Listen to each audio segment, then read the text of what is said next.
बिस्मिल्लाहिर्रहमानिर्रहीम, अस्सलाम वालेकुम। Lovely people, reclaim your legends whom you forgot के साथ ज़फ़र इकबाल आपकी खिदमत में एक बार फिर हाजिर है। जैसा कि आप जानते हैं कि हर बार हम अपने चैनल पर आपके सामने किसी लेजेंड, ग्रोइंग हीरो या हीरो को लेकर आते हैं।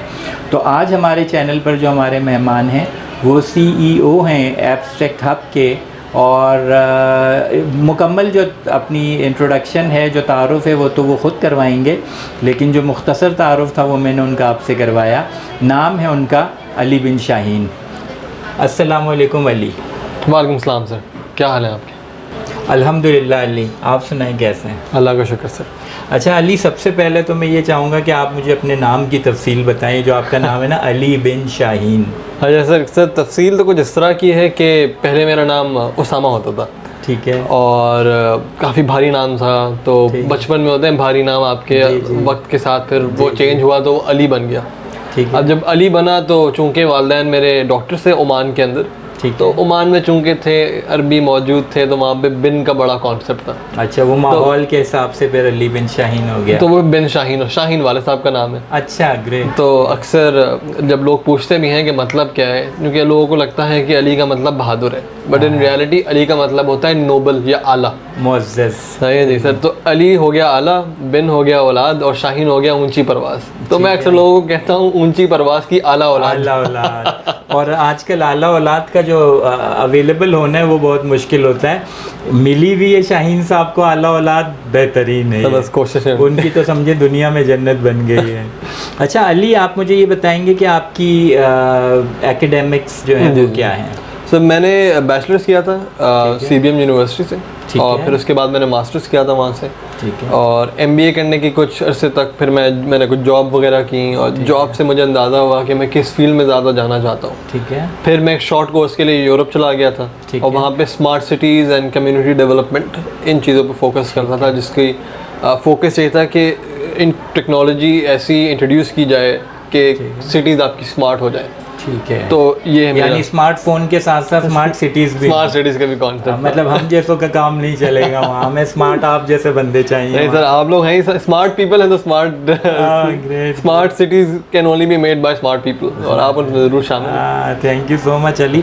अच्छा अली, आप ये बताएंगे, आपने कहा बैचलर्स आपने किया, फिर मास्टर्स किया, फिर आप यूरोप चले गए, और आपका बैचलर्स किस में था, फिर मास्टर आपका किस में हुआ, और यूरोप में आप कहाँ गए? सर यहाँ पे ना थोड़ा हरफन मौला वाला कॉन्सेप्ट आप समझें। मैंने जब मैट्रिक किया था वो मैंने बायो में किया, साइंस में किया, फिर मैं कॉमर्स में चला गया। अच्छा, इंटर के अंदर। फिर मैंने बैचलर्स जो किया वो मैंने ह्यूमन रिसोर्स में किया और मार्केटिंग में किया। अच्छा। और MBA मैंने ह्यूमन रिसोर्स में किया। अच्छा। तो वही है कि हर चीज़ का ना एक एक समझे कि पूरी प्लेट पड़ी हुई थी। हाँ जी, वो आइसक्रीम की वाला एलिमेंट है कि वनीला भी मौजूद है, पिस्ताचियो भी है, तो आपने टूटी फ्रूटी बना दी। टूटी फ्रूटी बना दी।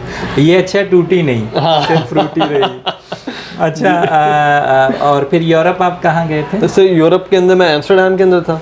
और वहाँ पे जब कोर्स मेरा ख़त्म हुआ तो वहाँ पे इस तरह का था कि हम चूँकि स्मार्ट सिटीज़ की बात हो रही थी, तो सिर्फ ये नहीं था कि पढ़ना है। ठीक है। तो फिर वहाँ पे जर्मनी में मेरी कुछ कंपनीज से और गवर्नमेंट से मीटिंग हुई, फिर फ्रांस के अंदर मेरी कंपनीज, और तो डिफरेंट ममालिक के अंदर जाके मैंने ऑस्ट्रिया, जर्मनी, फ्रांस, क्या कहते हैं, हंगरी वगैरह, इनमें जाके मैंने स्टडी किया कि वहाँ पे हो क्या रहा है।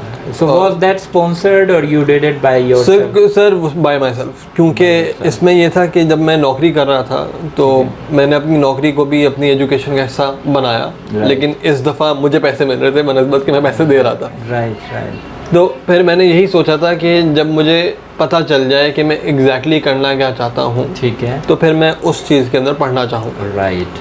फिर मैंने उसका एक फंड इकट्ठा किया हुआ, तो फिर मैंने उसको स्पॉन्सर किया। वही जो आपका शौक था, जो आपका इंटरेस्ट था, वही आपकी जॉब भी थी और वही आपकी पढ़ाई भी थी। एग्जैक्टली। तो इस पे आप यकीनन अली मुझसे एग्री करते होंगे इस बात पे कि आपका जो शौक था वो। सर एक हद तक ज़रूर मैं बोलूँगा इस चीज़ को, क्योंकि अक्सर मैं शौक भी नहीं बोलूँगा, मुझे किसी ने बड़ी एक अच्छी राय दी थी कि लोग पूछते हैं आप करना क्या चाहते हैं, लोग कहते हैं वो करो जो तुम्हें पसंद है। तो सर मुझे किसी ने बड़ी अच्छी राय दी थी इसके अंदर, और उन्होंने यही कहा था कि अक्सर लोग कहते हैं डू व्हाट यू लव, तो उन्होंने बोला आपको कभी पता नहीं चलेगा व्हाट यू लव, क्योंकि आप हर चीज़ में कुछ ना कुछ करना चाहते हैं, या जो आपको चीज़ पसंद है शायद आप उसमें अच्छे नहीं हैं, उसमें अच्छे नहीं है। तो इस आइडेंटिफिकेशन में कि क्या मैं पसंद करता हूँ उसमें तो ज़िंदगी बीत जाती। तो उन्होंने बोला कि बेहतर ये है कि understand what you hate and try to fix it. Great. तो जो चीज़ नफ़रत कह दें या चिढ़ कह दें या कहते हैं कि बदलना चाहता था, आपको अच्छी नहीं लगती, मैं कहता था कि कम्युनिटी मैनेजमेंट। राइट। और कम्युनिटी मैनेजमेंट में लोगों को बेसिक नेसेसिटी प्रोवाइड करना, चाहे वो क्या कहते हैं बाथरूम की सफाई हो लोगों के, यानी इलाकों के अंदर बिजली हो, घर हो, पानी हो। राइट। अब जब तमाम चीज़ें बेतहाशा NGOs कर रही हैं, तमाम लोग कर भी रहे हैं, तो कुछ डिफरेंट क्या किया जाए। राइट। जब चूँकि स्मार्ट सिटीज़ का पूरा एक वो था, उसमें कॉन्सेप्ट ये था कि टेक्नोलॉजी को आप किस तरह इंटीग्रेट करें, ठीक है, इसकी बुनियाद पे आप किसी के घर का सिस्टम बेहतर कर दें। ठीक है। क्योंकि सर प्रॉब्ली मेरी एक गलत ऑब्जर्वेशन है, लेकिन मैंने ये ऑब्ज़र्व किया है कि education is a luxury for people who are poor, right. It is not a necessity. Exactly. हमारे लिए नेसेसिटी क्योंकि हमने वो जो है हमने अपनी बेसिक्स पूरी कर ली, हमारे पास घर है, गाड़ी है, पानी आता है, बिजली आती है, गार्ड रखा है, वगैरह वगैरह, जो भी मसले मसाइल जो भी इस टाइप की चीज़ें। लेकिन जो गरीब इंसान होता है उसके लिए वो लग्जरी है, वो लग्जरी है। राइट। और इसलिए वो अपने बच्चे को पढ़ने नहीं भेजता। राइट। वो बोलता है कि जी मेरी बेसिक्स पूरी नहीं है, तो उसको वो कवर पूरा करने के लिए कोशिश में जो है वो इसको फिर लग्जरी समझ के छोड़ देता है, छोड़ देता है। एग्जैक्टली। तो मैंने सोचा कि एक ऐसी चीज़ होनी चाहिए जिसकी बुनियाद के ऊपर आप अगर उनको बेसिक नेसेसिटी प्रोवाइड कर दोगे ना, फिर वो बेसिक उसके क्लियर हो जाएगा, तो नेक्स्ट स्टेप होगा कि अब जो लग्जरी है वो नेसेसिटी बन जाएगी, वो बन जाएगी नेसेसिटी, और फिर उसमें सस्टेनेबिलिटी भी रहेगी। क्योंकि आप इक्का दुक्का स्टोरीज तो चले निकाल सकते हो, आप एक कम्युनिटी में 100 बच्चों को पढ़ा सकते हो, लेकिन वहाँ पे 1000 बच्चे बैठे, ग्रेट, उन बच्चों को कौन पढ़ाएगा? क्यों नहीं पढ़ रहे वो 900 बच्चे? क्योंकि घर के अंदर वसाइल नहीं है। ठीक। अब वसाइल काफ़ी लोग डिफरेंट तरीके से करते हैं, मैंने टेक्नोलॉजी को समझा। राइट। तो ये मेनली तो आपका जो ये शौक था और आपका जो आपने सेइंग शेयर की और उसके बाद आपने इसको फॉलो किया, तो नाज़रीन उसको अगर हम जहन में रखते हुए हम ये बात करते हैं, बात को फॉलो करते हुए अपने ऊपर भी इम्प्लीमेंट करें, तो बहुत सारी चीज़ें हमें ऐसी नज़र आती हैं कि जो वाकई लोगों के लिए लग्जरी होती हैं, जबकि वो बेसिक नेसेसिटी होती है, और उसका बेसिक नेसेसिटी का ख़त्म होना इस वजह से उनके लिए हो जाता है कि उनके लिए वो चीज़ अवेलेबल नहीं होती। तो उसको अवेलेबल बनाना हमारी सोसाइटी के अंदर जो लोग अफोर्ड करते हैं उनका काम है कि उनको किसी भी तरीके से उसको हम अफोर्ड करवा सकें, उनके लिए हम वो जो रिसोर्सेज हैं वो पैदा कर सकें। अच्छा अली, आप मुझे ये बताएंगे कि आपने इतने कंट्रीज़ में पढ़ाई की जाकर, तो इसमें आपको कौन सा कंट्री यूरोप में पसंद आया? तो सबसे अच्छा तो मुझे प्राग लगा। अच्छा, अगर सही मायने में बोलूँ, और उसकी वजह ये थी कि एक फेरी टेल वाला एलिमेंट था बिल्कुल। अच्छा, थोड़ा कोई सिंड्रेला मिली वहाँ? सिंड्रेला ज़िंदगी में मिल गई है मुझे। अच्छा, मिल चुकी है अभी रिसेंटली अपने ही, यानी कोरमा आप खा चुके हैं।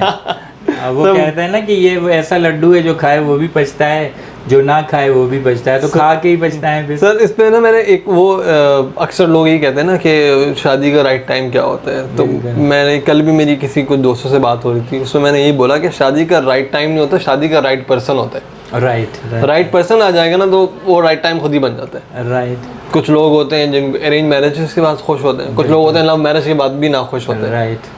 तो मकसद तो आपकी सिंड्रेला आपकी अम्मी की अब्बू की तरफ से आई थी या आपने खुद कहीं आइडेंटिफाई की थी? सर खुद ही आइडेंटिफाई की थी। अच्छा। उनकी जो छोटी बहन थी वो मेरे साथ काम करती थी। अच्छा। तो उन्होंने बोला कि मेरी बहन है और बात करके देखिए, तो वहाँ से फिर गुफ्तगू शुरू हुई। अच्छा, और आधी घरवाली से पूरी घरवाली तक पहुँच गए। तो ये थी बहाने। तो फिर वहाँ से फिर वालिदैन को मिलवाया और फिर इस तरह पूरा मामला हो गया। अच्छा, आप कितने बहन भाई हैं? सर मेरा एक बड़ा भाई है।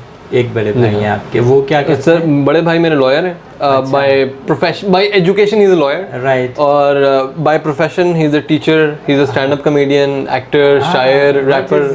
हसन बिन शाहीन। हसन बिन, तो वो रैप वगैरह भी करते हैं, अक्सर टीवी में भी कभी कभी वो उनके एड्स वगैरह भी चल रहे होते हैं, तो वो थोड़ा से मीडिया साइड पे ज़्यादा है। राइट। तो हसन को भी फिर कभी इंटरव्यू करेंगे? हसन असल में कराची में नहीं थे, वरना मेरा इरादा यही था कि मैं उनको भी लेकर आता, नहीं तो वो उनकी ट्रैवलिंग बहुत ज़्यादा हो रही होती है इस तरह। तो जब भी कराची वो आएंगे उनको हम शिकार करेंगे, जरूर, ठीक है ना? अच्छा अली, असल में अगर कोई पूछता है कि ये क्या बिजनेस है जो आप इस वक्त कर रहे हैं, ये क्या काम है, तो आप उसे कैसे शो करते हैं? क्योंकि आपका जो पिछला अगर एक ट्रैक देखते जी हैं हाँ। तो आपकी मुख्तलिफ फील्ड्स में आप रहे हैं। जी हाँ, तो exactly। वो थोड़ी सी शेयरिंग करें। तो सर काम की अगर नौयत आप देखें, एब्स्ट्रैक्ट हब की खासकर अगर आप देख सकते हैं, जी तो एब्स्ट्रैक्ट हब जो कंपनी फॉर्म हुई थी, नाम से देखें, अगर एब्स्ट्रैक्ट का मतलब ये है कि कुछ भी हो सकता है, हाँ, लेकिन वो हम तजरीदी कोई चीज़ जो देख जी हाँ। ऐसे वाजे दिख नहीं रही। लेकिन और दूसरा है हब, राइट, कुछ भी हो सकता है लेकिन वो सब एक जगह जमा होने चाहिए। जमा होना चाहिए, ठीक है। तो वो हमने आइडेंटिफाई किया कि एब्स्ट्रैक्ट के अंदर क्या चीज़ें होंगी। हमने 2 डिविजन्स के अंदर शामिल किए।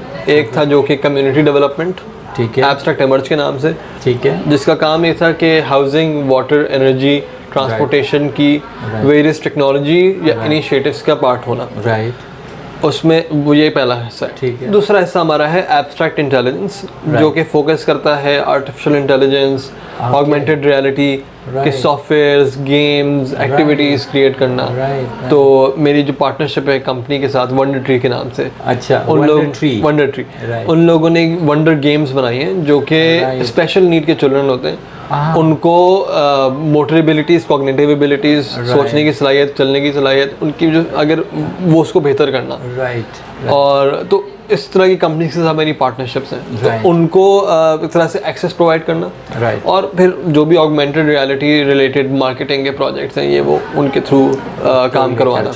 ये तो हो गया आपका सॉफ्टवेयर वाला एलिमेंट। ठीक, यहाँ पे वो एमर्ज वाला एलिमेंट आता है। जी, एमर्ज वाले एलिमेंट के अंदर हाउसिंग की जहाँ तक बात करते हैं, ठीक है, अब सर कंक्रीट का ज़माना थोड़ा बहुत चला गया। अगर आप मास हाउसिंग बनाना चाहते हैं, ठीक है, आप चाहते हैं अफोर्डेबल हाउसिंग बने, राइट, कैसे बनेगी? कंक्रीट कहाँ से आएगा, सरिया कहाँ से आएगा, बजरी कहाँ से आएगी, महंगाई आ जाती है, राइट, और टाइम बहुत लगता है। राइट। तो और वैसे आप लेने जाएं तो किराए पे आपको बहुत मुश्किल से मिलते हैं। एग्जैक्टली तो हमने फिर ना प्री फैब्रिकेटेड हाउसिंग का कॉन्सेप्ट इंट्रोड्यूस तो नहीं करवाया, पाकिस्तान में मौजूद था, राइट, लेकिन जो ले मैन है उसके लिए इतना कॉमन नहीं है। वो तो इमरान खान साहब की जब गवर्नमेंट आई तो उन्होंने चाइना से प्री फैब हाउसिंग की कंपनीज को इंट्रोड्यूस करवाया, तो लोगों के कान खड़े हुए, समझ आना शुरू हुआ। Right, right. तो इन प्री फैब हाउसेस का फ़ायदा क्या होता है? जो हमारी पार्टनर कंपनी है मॉड्यूलस टेक, उन लोगों ने एक हाउस बनाया है जो कि 3 आवर्स के अंदर असेंबल होता है, ठीक है, 3 डेज़ के अंदर फिनिशिंग उसकी कंप्लीट हो जाती है, वाह, और 30 to 50 ईयर्स की लाइफ है। राइट, गर्मी, सर्दी, बारिश, तमाम चीज़ों से पाक, अच्छा, और तकरीबन 3 से 4 साल से काम कर रहे और चलता फिरता है? हैं। चलता फिरता इस तरह है कि ये आपको दोबारा अपने नट एंड बोल्ट आपने खोले, उसको डब्बे में पैक किया, फिर आपने दोबारा ले गए, हाँ, तो इस तरह चलता फिरता है वो। उस तरह अब कंटेनर से डिफरेंट है। अक्सर लोग कंफ्यूज हो जाते हैं, कंटेनर हाउस तो नहीं है। कंटेनर हाउस का ये होता है कि वो एक स्टील के होते हैं, वो उनका एक ही शेप होता है, एक ही साइज होता है, राइट, और तो यानी ये सर्दी में गर्म होंगे और गर्मी में सर्द होंगे, थर्मोस की तरह। एसी वगैरह लगाने की एसी का ये होता है कि एसी तो बहुत बेहतर हो जाता है, लेकिन पंखा आपके लिए एक डिसेंट टेम्परेचर काफी होता है, मतलब जैसे लू चल रही होती है, इस किस्म का मौसम होता है, उसमें डिसेंट। और वो कितना खर्च पड़ जाता है उसका? इसमें डिपेंड करता है। जो सबसे जब हमारी शुरुआत हुई थी 3 से 4 साल पहले, उस वक्त तो 3 लाख में बन जाता था। अच्छा, कितने स्क्वायर फीट का? तो तकरीबन ये आपका 256 स्क्वायर फीट, 16 बाय 16 का रूम बाथरूम के साथ, अच्छा, फिनिशिंग के साथ, Right. अच्छी फिनिशिंग, डिसेंट। वो अब फिर तब्दीली आई, डॉलर बढ़ा, तो वो 3 से 5 लाख की कहानी हो गई। राइट, और मेरी मुलाकात हुई थी काफ़ी ऐसे लोगों से जिन्होंने अफोर्डेबल हाउसिंग में कहा, खुदा की बस्ती जिन्होंने शुरू किया था, राइट, उनसे मेरी मुलाकात हुई। तब उनको जब मैंने प्राइस बताई तो उन्होंने कहा ये तो बहुत बेहतरीन प्राइस है, राइट, क्योंकि बनस्बत उसके कि बंदा रेंट देता रहे, राइट, आप उनको घर बना के दे दो, नहीं होता, और ये तो अपना भी हो जाता है, अपना भी इन्वेस्टमेंट एक जगह। हाँ जी, आप घर बना के दे दो उनको, फिर वो अपने हिसाब से अगर तो उसकी रीसेल होती है? रीसेल इस तरह है कि हम लोग बायबैक भी कर लेते हैं, राइट, क्योंकि मटेरियल 30 to 50 ईयर्स चलता है। तो उसमें कुछ डिडक्शन वगैरह होती है? उसमें से वो डेप्रिसिएशन चार्ज करेंगे, जो वेयर एंड टेयर होगा, उस तरह होगा। वैसे फुल उसकी अपनी कीमत पूरी होती है, कीमत पूरी हो बेहतर। तो मतलब अगर हम कहते हैं कि ये 16 बाय 16 का आपने कहा, बेसिक यूनिट, वरना तो आप बड़े से बड़ा हमने 3000 स्क्वायर फुट भी बनाया है। राइट, मैंने बल्कि अपने घर में भी छत पे बनाया हुआ है एक। अच्छा, तो उसमें ये है कि हमने एक लाइब्रेरी टाइप बना दी है। राइट, तो अगर हम 120 यार्ड्स का बनाते हैं, जी हाँ, तो वो हमें कितने तक अंदाजन इस दौर में पड़ जाएगा? सर वो डिपेंड करता है कि आप फिनिशिंग क्या चाह रहे हैं। मतलब एक नॉर्मल रेंज, नॉर्मल हम लोग रखते हैं 2000 to 2500 स्क्वायर फिट के हिसाब से, लेकिन अगर आप बिल्कुल बेसिक लेबर हाउसिंग के लिए या गरीब गुरबा के लिए बना रहे होते हैं तो उसके अंदर प्राइस कम हो जाती है। ये तो मैं आपको बता रहा हूँ कि अगर ट्रांसपोर्टेशन ये वो तमाम मामला शामिल अगर हो इसमें। राइट ग्रेट है। तो इसमें आपके प्लॉट वगैरह खरीदना पड़ता है? हाँ, प्लॉट तो खरीद की ज़मीन नहीं, जहाँ तो फिर गवर्नमेंट का मामला यही आ जाता है। जिस तरह मेरी खुदा की बस्ती वाला बात जो मैंने की थी, उन लोगों का क्या था, मेनली उन्होंने प्लॉट एलोकेट कर दिए थे। सही। अगर आप खुदा की बस्ती चूँकि आप गए भी होंगे तो वहाँ पे कहीं कच्चे घर हैं तो कहीं पक्के घर हैं, तो उसमें जो यूनिफॉर्मिटी थी वो गायब हो गई। राइट। कॉन्सेप्ट खुदा की बस्ती का ये था कि लैंड ओनरशिप प्रोवाइड कर दो, लेकिन हाउस ओनरशिप वो खुद जिसके पास जितना पैसा है वो इंक्रीमेंटल हाउसिंग वाला एलिमेंट था। गुड़ डालता रहे, मीठा होता रहे। इसमें जो होता है एक ही दफ़ा लगा दो और आप जिस तरह चाइना में होता है सर, यूनिफॉर्म हाउसेज है, गवर्नमेंट फिर आपको एक गवर्नमेंट को आप किस्तें देते रहो। ग्रेट। अब वो किस्तें उतनी मिनिमम होगी कि आपके घर के वो देखेंगे कि अच्छा 4 अफराद यहाँ पे मौजूद हैं, इनकी क्या इनकम हो सकती है।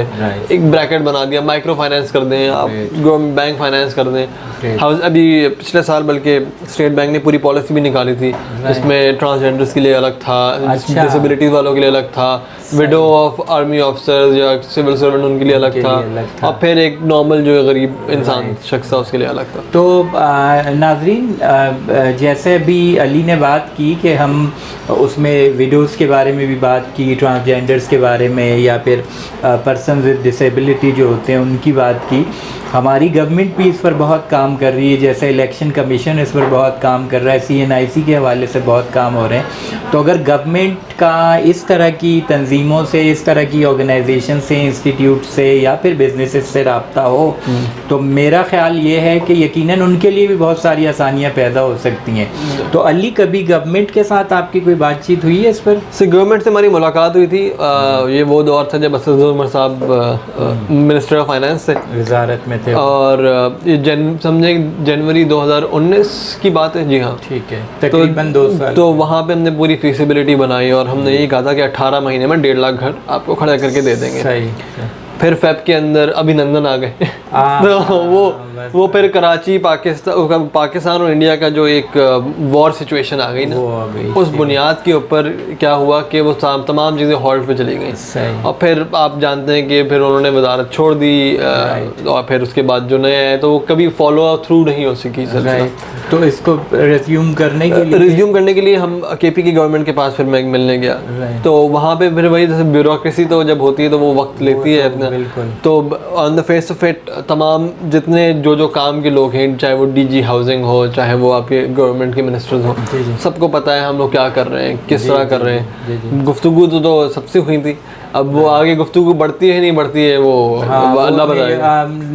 निशस्तन गुफ्तन और बर्खास्तन वाली मिसाल हो जाती है कि बैठे बात हुई और अल्लाह खत्म हो गई, अल्लाह हाफिज हो गई। नहीं, इस पर गौर देने की बहुत ज़रूरत है, क्योंकि वैसे भी हमारे प्राइम मिनिस्टर साहब जो उन्होंने तकरीबन 50 लाख के 50 करोड़ उन्होंने, आई डोंट नो, मैं भूल गया हूँ, 5 करोड़ के करीब उन्होंने घरों का कहा था, और वो अगर मैं गलत नहीं हो रहा तो अगर उसमें इस टेक्नोलॉजी को हम यूज़ करें तो बहुत ज़्यादा उसमें फ़ायदा हो सकता है। और मेरी इमरान खान साहब से ये रिक्वेस्ट होगी कि आप पर्सनली अली के इस जो वेंचर है इनका, ये इसमें ज़रूर इनसे रब्ता करें, और अगर आपका इनसे रब्ता होता है तो आप कुछ ऐसा मीडियम बनाएं कि जिसके ज़रिए आपसे आसानी से रब्ता कर सकें। तो इसमें एक और भी जो बात है आपकी कि अब गवर्नमेंट का जो एक और फोकस रहा है ना, वो ज़्यादातर है कि इंटरनेशनल टेक्नोलॉजीज़ को आउटसोर्स करना। जी। अब वो अच्छी बात है, लेकिन अगर लोकल इंडस्ट्री को आप फोकस नहीं करवाएंगे ना इसमें, क्योंकि ये नहीं कि हम लोग पहले हैं इसके अंदर, हमारी टेक्नोलॉजी का मेथडोलॉजी डिफरेंट है जी, कि हमने जल्दी बनाया, सर्दी गर्मी ये वो, इस तरह की बहुत सी 3 से 4 बड़ी कंपनीज मौजूद हैं। बिल्कुल। तो लाजमी नहीं कि हम ही हों, लेकिन आपको होम ग्रोन कंपनीज के साथ अगर आप ये काम कराएंगे तो आपको ज़्यादा जल्दी रिजल्ट मिलेगा, और बहुत सारी चीज़ों में सहूलत भी हासिल हो जाएगी। लेबर को पता है, अब सही है, आप बाहर से अगर आप लेकर भी आ रहे हैं किसी को, उसको यहाँ की अंडरस्टैंडिंग चीज़ें समझने में ही वक्त लग जाएगा। एंड यू इंक्रीज 50% आपके जो एक्सपेंसेस होते हैं वो बढ़ जाते हैं। एग्जैक्टली उसमें आप वो 50% एक्सपेंसेस बचा सकते हैं Right. जब आप अपने ही लोकल Vendors से इसमें लेकर। इट्स नॉट ओनली जैसे आपने कहा कि वो आप सिर्फ अली बिन शाहीन की हाँ। जो Company है। ऑर्गेनाइजेशन है या कंपनी है उसको यूज़ करें। आप जो भी अवेलेबल है इस वक्त पाकिस्तान में आप उनको उनको इस्तेमाल। यूज़ करें, उनसे फ़ायदा लें। अच्छा अली, आपने माशाल्लाह से मैं आपको देखता हूँ कम्युनिटी सर्विस में माशाल्लाह से आप काफ़ी अच्छा खासा काम कर रहे हैं।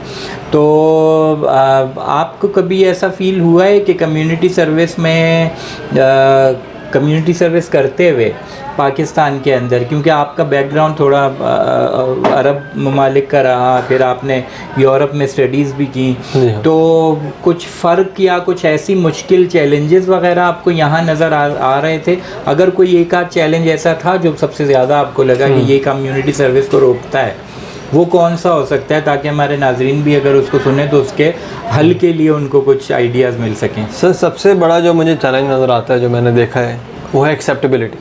अच्छा। एक्सेप्टेबिलिटी किस लिहाज से? अब मैं कोई नई टेक्नोलॉजी लेकर आता हूँ या कोई नया इनिशिएटिव, लाजमी नहीं टेक्नोलॉजी लोग समझते हैं कि मोबाइल के ऊपर ऐप आ जी, गई। जी। टेक्नोलॉजी होती है कोई भी ऐसा इंटरवेंशन, जो कोई भी ऐसा जरिया है, कोई भी नई ऐसा चीज़ तरीका लेकर आना। जिसकी बुनियाद के ऊपर पिछला बेहतर हो जाए, ठीक है। उसको मैं टेक्नोलॉजी के ज़िम्मे में शामिल करता हूँ। ठीक। तो उस बुनियाद के ऊपर एक्सेप्टेबिलिटी का इशू जो है वो हर तबके के साथ है। ठीक है। आप मैं टेक्नोलॉजी लाऊंगा, गवर्नमेंट बोलेगी अच्छा अब पाकिस्तानी कंपनी है, क्या कैपेबिलिटीज़ हैं, आपने सारी चीज़ें पूरी की हुई हैं, आपके सारे ठीक। सर्टिफिकेशंस पूरे हैं, ठीक। वो एक्सेप्ट करने में ही वक्त लगा देंगे। ठीक। दूसरा जो यूज़र है, जो गरीब गुरबा है, वो बोलेंगे कॉन्क्रीट वाली फील नहीं आ रही। बिल्कुल बिल्कुल। और लाजमी नहीं सिर्फ घरों के इस मामलात के अंदर है। जी। अगर आप उनको कोई वाटर प्योरिफिकेशन लेकर आएंगे, अब पोलियो का सर देख लें, हाँ उसका इनकार कर देते हैं। इनकार कर देते। Acceptability so the biggest. और तीसरी चीज़ एक्सेप्टेबिलिटी, जो अब हम लोग अगर मिडिल क्लास के अंदर शामिल हो, या आप कहते हैं कि पब्लिक, जी आम पब्लिक, जो आम पब्लिक है, जो गरीब गुरबा से हटके हैं, जो कि पैसे देगी, White collar, जो white collar जो कि है। टैक्स देती है, मक्स मिसाल ये मुअज़्ज़ज़ शहरी है। उसकी एक्सेप्टेबिलिटी भी नहीं है। क्यों?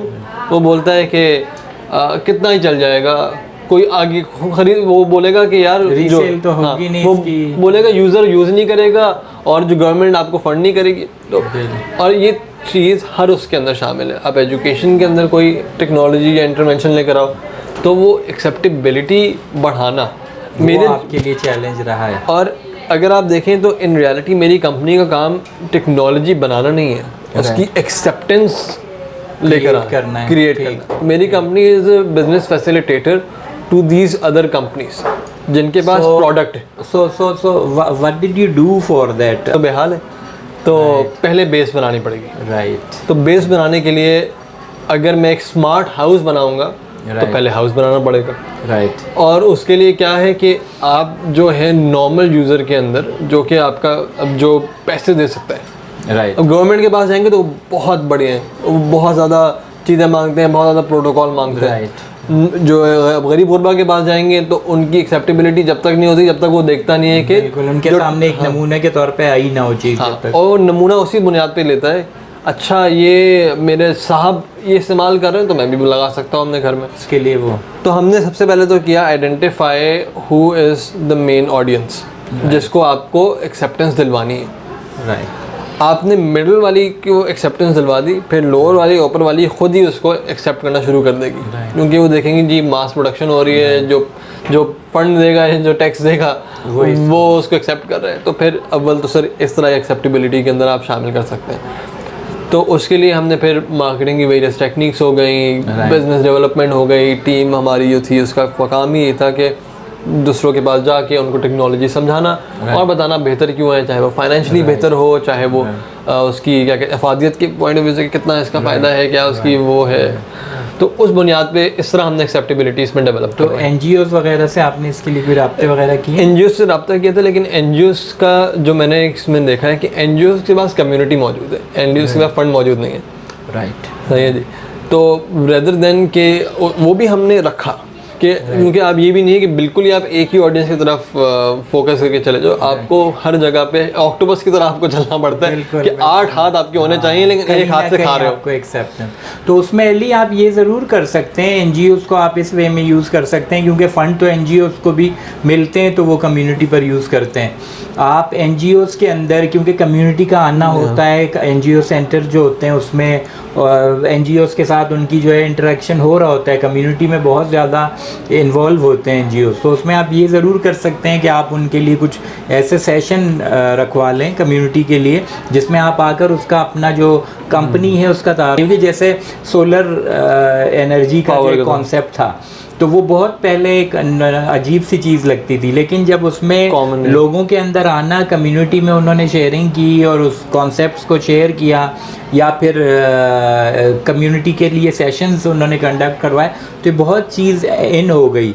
देवर सम ऑर्गेनाइजेशन जिन्होंने हमें वेंडर बनाया और हमारे कोटेशन को, हमारे टेक्नोलॉजी को लिखा, जी हम लोग जो है इस इलाके में 1000 घर प्रोवाइड करना चाहते हैं, अच्छा जी ज़लज़ला आया है या सैलाब आया है, उनको हम वो घर प्रोवाइड करना चाहते हैं जी। तो उसके अंदर हम शामिल हुए।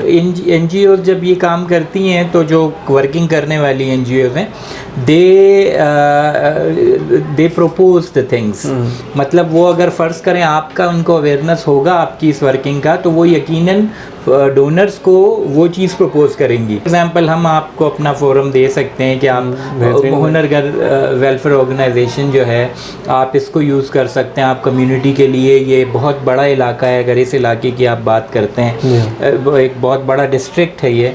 इसके अलावा आप Stafford change and peace welfare organisation को यूज़ कर सकते हैं, आप विमेन डेवलपमेंट फाउंडेशन पाकिस्तान को उसके लिए आप यूज़ कर सकते हैं। ये वो एनजीओज़ हैं कि जिनकी जड़ें जो हैं वो कम्युनिटी के साथ जुड़ी हुई हैं। हम तो सर ये कहते हैं बहुत अवेयरनेस इनको इसमें मिलती है, क्योंकि अभी तक ये कॉन्सेप्ट मुझे भी क्लियर नहीं था। आपसे जब ये मीटिंग हुई है तो तब जाकर मुझे ये क्लियर हुआ कि ये अदरवाइज मेरे जहन में भी वही कंटेनर था। हाँ, कंटेनर के अंदर जो है घर आपको मिल जाए। सर मकसद असल में वही है कि अगर सेशन हो जाए तो बेहतरीन। अली आप मुझे ये बताएंगे कि आपकी जितनी भी अचीवमेंट्स आपने अपनी लाइफ में की हैं वो कौन सी ऐसी अचीवमेंट है जिस पे आप प्राउड फील करते हैं? कोई एक ऐसी अचीवमेंट कि ये मेरी ज़बरदस्त अचीवमेंट थी? सर जिस तरह मेरी आपसे पहले भी बात हुई थी, अचीवमेंट से प्राउड फील करता हूँ वो हासिल करनी है। अच्छा, ये मुझे हासिल हो गया। हासिल जब होगी तब मैं बोलूँगा कि प्राउड फील करता हूँ।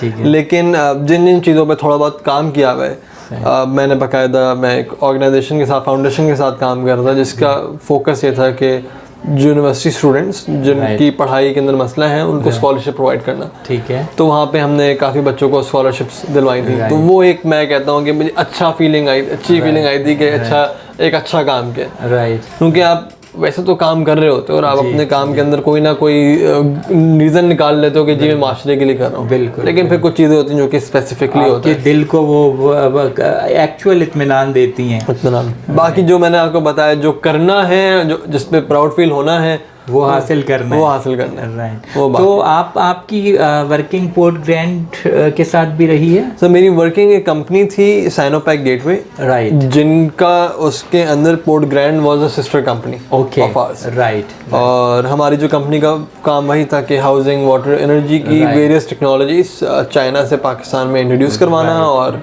तो उसी चीज़ को फिर मैंने अपना बिजनेस बना दिया। राइट, उससे सीख के लर्निंग हुई आपकी उससे। अच्छा अली, आप बचपन में कैसे, अब तो 2 भाई हैं, कैसे थे? शरारती थे या? अच्छा, बचपन में शर्मुम बुकमुन वाले थे?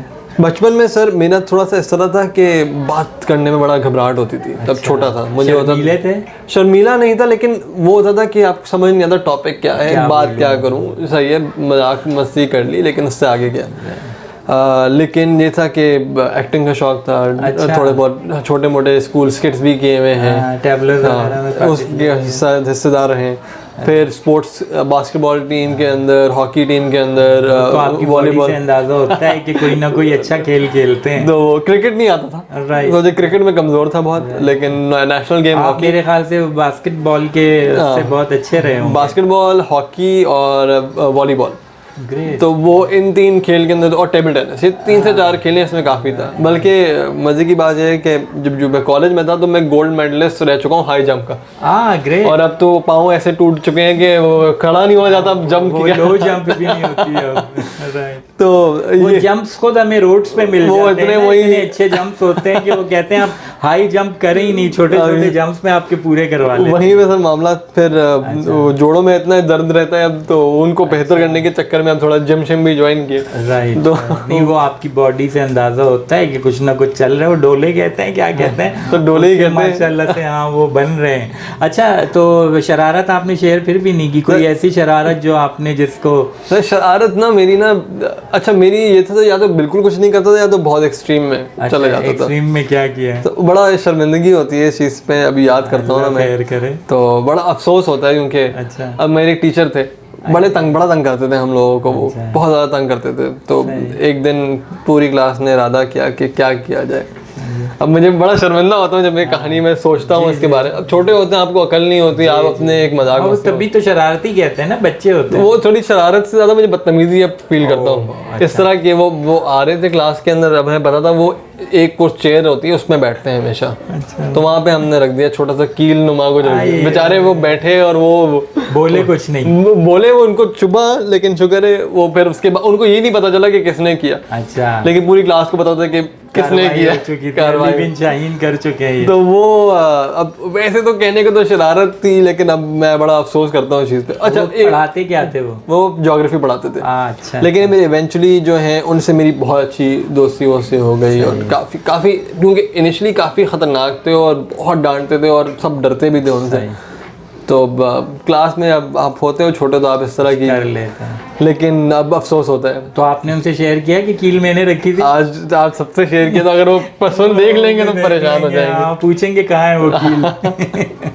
अच्छा अली, आप एंटरटेनमेंट के लिए क्या करते हैं स्पोर्ट्स के अलावा? स्पोर्ट्स तो चलें, आपका एक है कि हेल्थ को भी मेंटेन रखना है, लेकिन एंटरटेनमेंट में क्या होता है? सर वैसे तो मेरा ना आजकल जब से शादी हुई है तो थोड़ा सा रूटीन इधर उधर हुआ हुआ है, क्योंकि आप 2 घर हैं, चीज़ें संभालनी होती हैं। तो उससे पहले जो था एक बड़ा मेरा रूटीन मेरे होती थी, सुबह जिम जाना, किताब पढ़ना, किताब पढ़ने के बाद टीवी शीवी और नहा के खाना वाना खाया, फिर काम में चले जाना, फिर वो शोज वगैरह देख लेना। अच्छा। तो इस तरह की मुख्तलिफ चीज़ें करता रहता था मैं इसमें। तो उसमें क्या शोज़ वगैरह में आप जो है वो कौन से शोज़ देखते थे पाकिस्तानी? सर पाकिस्तानी, अच्छा मेरी वालदा मुझे कहती थी दादी अम्मा, क्योंकि मैं सारे वो पुराने ड्रामे, जिंदगी गुलजार है, नादान नादिया, इस तरह वो या तो बहुत पुराने ड्रामे देख रहा होता था बैठ के, या तो मैं ना ये सारे जो आपके जिंदगी गुलजार हो गया, मेरी ज़ात ज़र्रा है बेनशा, इस टाइप के ड्रामों के अंदर वो मुब्तला। मेरी अम्मी कहती थी दादी ये हर वक्त ड्रामे बैठ के देखता रहता है पाकिस्तानी। तो आपकी दादी वैसे हयात है? नहीं, दादी के इंतकाल। अच्छा, वो आपकी शक्ल में आपकी वालिदा को सांस मिल गई थी।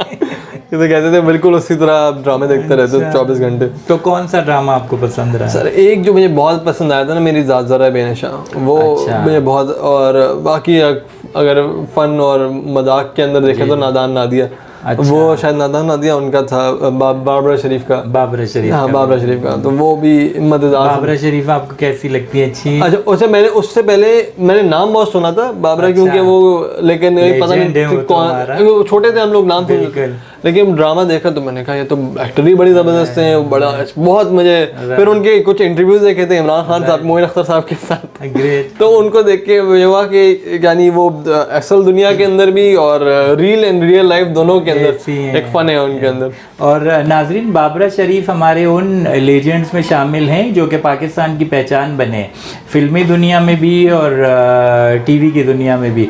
और बाबरा शरीफ ने जब स्टार्ट लिया था अपना, तो उन्होंने एक इश्तिहार के ज़रिए स्टार्ट लिया था, और वो भी साबुन का या किसी वॉशिंग पाउडर का इश्तिहार था जिससे उन्होंने स्टार्ट लिया था, और माशाल्लाह से बहुत बड़ा नाम कमाया।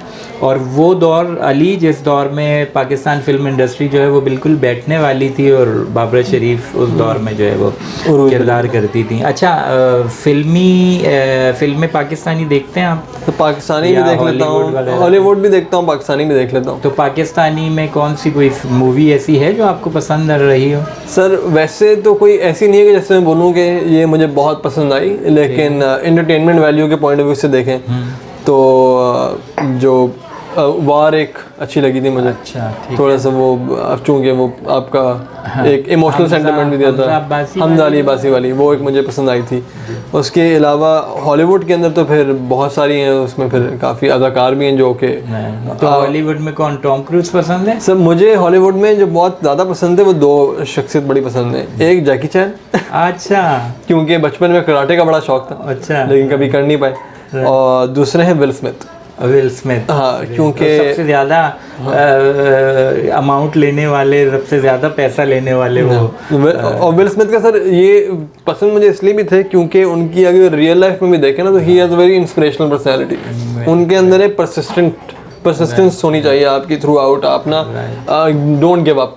उनकी मैं एक वीडियो देख रहा था, उसमें उन्होंने ये कहा था कि अगर आप मेरे साथ जो है रनिंग कर रहे हैं जी, सही है जी, और रनिंग करते करते मैं जब तक नहीं रुकूंगा जब तक आप नहीं रुकोगे, राइट, मैं ज़मीन पे गिर जाऊंगा लेकिन मैं चलता रहूंगा, राइट, लेकिन मैं कंपैरेटिव बहुत है, लेकिन वो मैं इसको कंपैरेटिव नहीं बोलूँगा परसिस्टेंस आपको चाहिए ज़िंदगी के अंदर। राइट, अगर आपने गिव अप कर दिया तो फिर आप रह गए।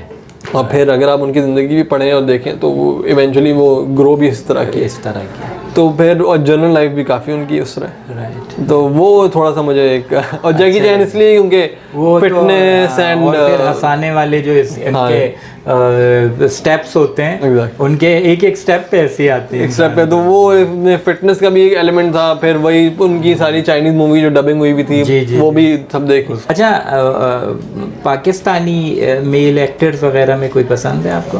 सर मुझे एक बड़े पसंद होते थे, दो बल्कि, एक मोहिब मिर्ज़ा, अच्छा, वो मुझे बड़े पसंद आते थे। वो अभी रिसेंटली उनका एक ड्रामा चला था, बहुत अच्छा किरदार था। और वो एक आग टीवी में उनके ड्रामा था इशरत बाजी, तो अच्छा, उसके अंदर वो बड़ा मज़ेदार सा था। तो छोटे होते तो आप आग टीवी एक यूथ का चैनल बनाया हुआ था, तो वो एक बड़ा पसंद आता था मुझे। और दूसरे अली सफ़ीना, तो ये दो किरदार मुझे बड़े पसंद आते थे। ये बड़े, एक तो इनकी वॉइस बहुत प्यारी है माशाल्लाह से, और दूसरा ये कद काट भी आपकी तरह इनके, और फिर अदायगी इनकी जो है ना, और मुहिब जो है वो तो माशाल्लाह से तो बहुत ज़बरदस्त एक्टर, बहुत ज़बरदस्त हैं। अच्छा, और फीमेल्स में ड्रामा में बाबरा के अलावा, बाबरा शरीफ तो हैं, वो तो मूवीज़ में हो गई। एज सच मैं यानी जो है सना जो थी, क्या नाम है उनका, मैं नाम केक मूवी के अंदर भी आई थी, और जो ज़िंदगी गुलजारे में थी, उनका नाम मैं पूरा भूल गया हूँ। ज़िंदगी गुलजार है, ज़िंदगी गुलजार है ड्रामा था, उसके अंदर वो आई थी सानिया सईद, नहीं सानिया सईद नहीं, सना सईद शायद, लेकिन वो एज एन एक्टर मुझे अच्छी लगी थी। अच्छा, ज़िंदगी गुलजार, नाजरीन आप कमेंट करके बताइएगा कौन थी ज़िंदगी गुलजार। मुझे एग्जैक्टली नाम याद नहीं आ रहा तो वो आप नाम बताइए अली को, ताकि पता हमें भी चले कि अली को कौन सी एक्ट्रेस पसंद थी। तो अच्छा, ज़िंदगी गुलजारी की आपको वो शायद सना जो है वो थी। अच्छा, आप गाने सुनते हैं? जी हाँ, ज़रूर। पाकिस्तानी कौन सा कोई गाना ऐसा है जो आपको गुनगुनाने को भी दिल चाहता है? और वही बात है कि वो टेस्ट बहुत वेरी करता है। अच्छा, कभी आप उस बिल्कुल सैड सॉन्ग में चले जाते हैं। ज़्यादातर जो कभी होता है वो क्या होता है?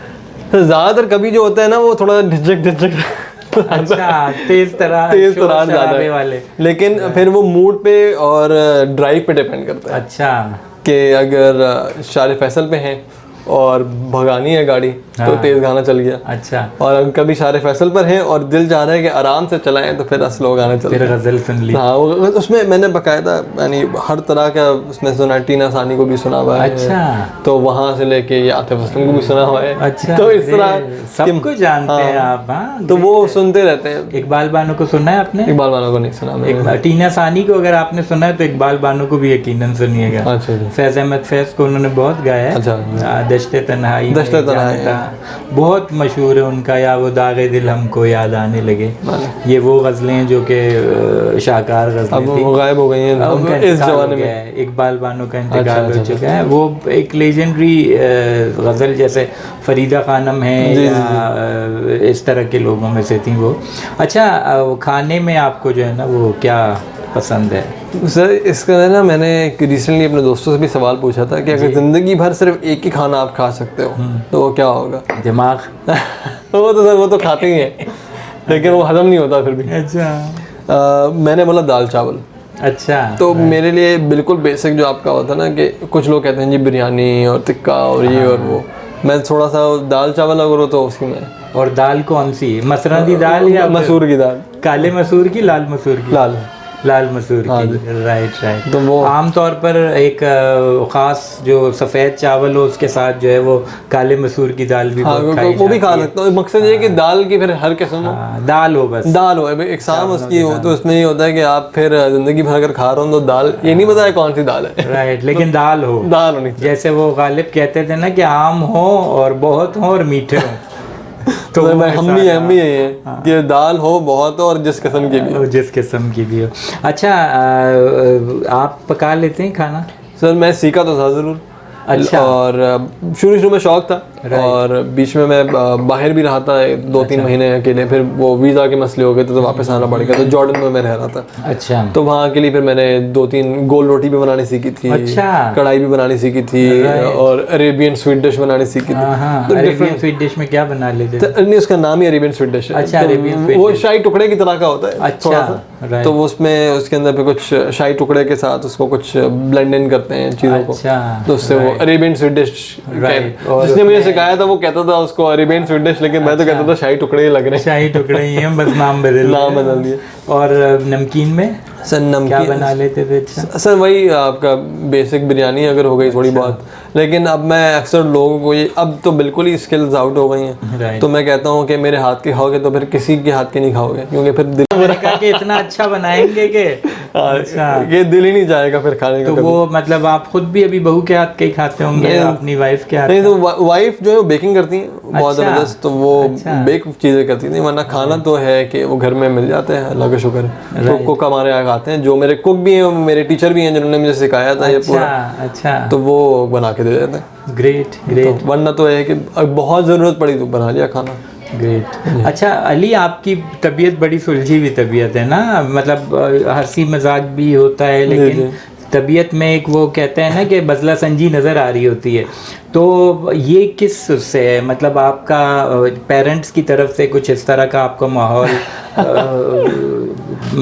कैन आई आस्क के आपके पेरेंट्स क्या करते हैं? सब वालिदैन तो मेरे डॉक्टर हैं। अच्छा। वालदा मेरी गायनेकोलॉजिस्ट हैं और अब्बू जो वो ENT स्पेशलिस्ट हैं। राइट। कहने को तो सर प्रोफेशनल मोड के अंदर सुलझा हुआ होता हूँ, और लेकिन पर्सनल लाइफ के अंदर मैं उतना ही मजाक और क्योंकि मैंने अभी बताया कि मेरा अपना भाई स्टैंड अप कॉमेडियन है, तो वो एलिमेंट्स थोड़े से असर आया है, थोड़े से एलिमेंट्स वहाँ के भी हैं, तो वो मजाक करते ही रहते। तो वालदा जो है वो किस नाम से हैं? डॉक्टर कौकब शाहीन। डॉक्टर कौकब शाहीन, यही कराची में होते हैं। और वालिद डॉक्टर शाहीन, वो भी कराची बेस्ड, वो ENT स्पेशलिस्ट है। अच्छा, तो ENT स्पेशलिस्ट है, वो भी कराची में होते हैं। तो माशाल्लाह से उस तरफ आपका जाने का इरादा नहीं हुआ कि थोड़ा मेडिकल की तरफ जाऊं? सर अब्बू ने मुझे बड़ी अच्छी चीज़ बोली थी कि if you love your children don't make them doctors.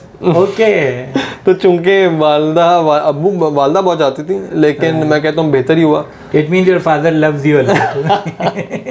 ये बात इसी वजह से उन्होंने आपको डॉक्टर नहीं बनना। अब वही है कि अब मैं तो कहता हूँ कि बेहतर है, क्योंकि मैं जिस फील्ड में हूँ मुझे लगता है कि वो भी एक उनकी फील्ड में ये है कि आप हाथ से इम्पैक्ट कर रहे हैं। मेरा है कि मैं जो हूँ, मैं एक वक्त में मल्टीपल लोगों का टारगेट कर रहा होता हूँ, वो लोग एक वक्त में एक शख्स को, तो इम्पैक्ट दोनों उसके अंदर है। तो मैं कहता हूँ कि मतलब अगर एंड मकसद मदद करना है तो वो पूरा हो रहा है। राइट।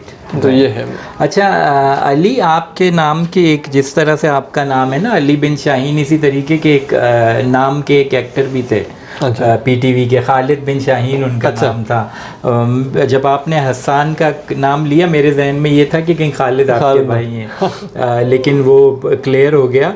अच्छा, आपसे अगर मैं ये कहूँ कि जैसे हमारी यूथ जो है या हमारे जो नाजरीन आपको देख रहे होंगे इस वक्त, तो मेरी रिक्वेस्ट होगी आपसे कि अगर उनके लिए कोई बेहतरीन सा आप मैसेज दें कि जिससे उनकी लाइफ में वो उनके लिए एक स्टार्ट हो या जिससे वो बिगिनिंग करना चाहें, क्योंकि एक यूथ के ज़रिए अगर यूथ को मैसेज जाएगा वो ज़्यादा असर रखेगा। सबसे पहले तो मेरा मैसेज वही है कि पहले उस चीज़ में आइडेंटिफाई करो कि आपको क्या बुरा लगता है माशरे के अंदर, फिर आप ये आइडेंटिफाई करो आप उसको कैसे बेहतर कर सकते हो, और फिर आप देखो कि आपके पास वो रिसोर्सेज मौजूद हैं, उससे आप सोशल डेवलपमेंट की तरफ आप जा सकते हो।